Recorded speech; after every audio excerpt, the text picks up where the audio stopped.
అంతా ఆమె చేశారా? ఎవరని చెప్పినా పట్టించుకోకుండా మొండిగా ముందుకు వెళ్లిపోయారా?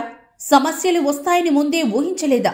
కాంగ్రెస్ అధిష్టానం దగ్గర తనకు అరచేతి మందాన పలుకుబడి ఉంది అంటూ లోకల్ లీడర్స్ ని పట్టించుకోకుండా అడ్వాన్స్ అయిపోయారట. ఆ సైడ్ ఎఫెక్ట్స్ ఇప్పుడు తెలంగాణ కాంగ్రెస్ ప్రభుత్వాన్ని వెంటాడుతున్నాయట. ఇంతకీ ఎవరామె? పార్టీని అంతగా ఇబ్బంది పెట్టే పనులు ఏం చేశారు? తెలంగాణ కాంగ్రెస్ ను వరుస సమస్యలు వెంటాడుతున్నాయి. కానీ దగ్గరుండి వాటిని పరిష్కరించాల్సిన ఏఐసీసీ నాయకులు మాత్రం పత్తా లేకుండా పోయారట.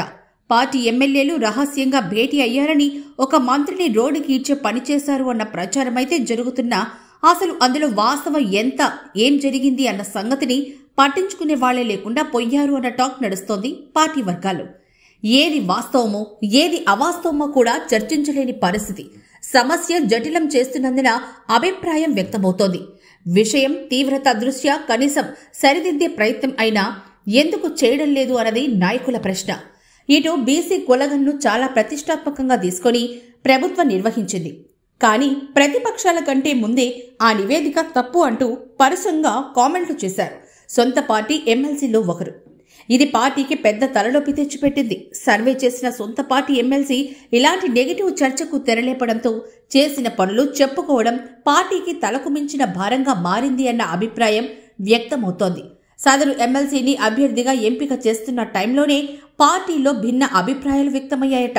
పార్టీకి ప్రస్తుతం తలనొప్పిగా మారిన సదరు ఎమ్మెల్సీ వ్యవహారంపై సీనియర్ నేతలు కూడా అసంతృప్తి, అభ్యంతరాలు కూడా వ్యక్తం చేస్తున్నట్లు సమాచారం.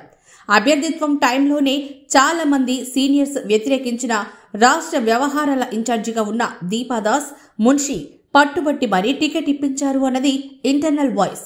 అంతా తెలిసి కూడా ఇప్పుడు టికెట్ ఇప్పించిన మేడం ఇప్పుడు సమస్యే కూర్చుంటే మాత్రం సైలెంట్ గా ఉన్నారన్న వాదన వినిపిస్తోంది. రాష్ట్ర వ్యవహారాల ఇన్ఛార్జిగా సమస్యలను దగ్గరుండి అటెండ్ చేయాల్సిన ఆమె ప్రస్తుతం అడ్రస్ లేకుండా పోయారని చెప్పుకుంటున్నాయి కాంగ్రెస్ వర్గాలు. ఎమ్మెల్యేల మీటింగ్, ఎమ్మెల్సీ వ్యవహారంపై వారం రోజులుగా ఈ చర్చ జరుగుతుంటే కనీసం అసంతృప్తి వ్యక్తం చేసే వారితో సమావేశాలను కూడా ఏర్పాటు చేసే ప్రయత్నం చేయలేదు అన్నది పార్టీలో చర్చ. సాధారణంగా ఎమ్మెల్సీతో సహా ఏ అభ్యర్థిని ఎంపిక చేసేటప్పుడైనా రాష్ట్ర నాయకుల అభిప్రాయాన్ని సేకరించి అధిష్టానానికి నివేదికిస్తారు రాష్ట్ర వ్యవహారాల ఇన్ఛార్జీలు. కానీ ఇక్కడ మాత్రం పార్లమెంట్ ఎన్నికల్లో మెదక్ టికెట్ విషయంలోనూ, ప్రస్తుతం వివాదానికి కారణమైన ఎమ్మెల్సీ అభ్యర్థి ఖరారు విషయంలోనూ హైకమాండ్తో నిమిత్తం లేకుండా రాష్ట్ర ఇన్ఛార్జీనే ఎక్కువగా చొరవ చూపారు అన్న అభిప్రాయం పార్టీలో ఉంది. స్థానిక నాయకుల అభిప్రాయాలను, పరిస్థితులను పరిగణలోకి తీసుకోకుండా ఇన్ఛార్జి వ్యవహరించడం వల్లే వివాదాలు పెరుగుతున్నాయని, ఒక రకంగా వీటన్నిటికీ ఆమె మూల కారణం అన్న వాదన బలపడుతుందట కాంగ్రెస్ వర్గాల్లో.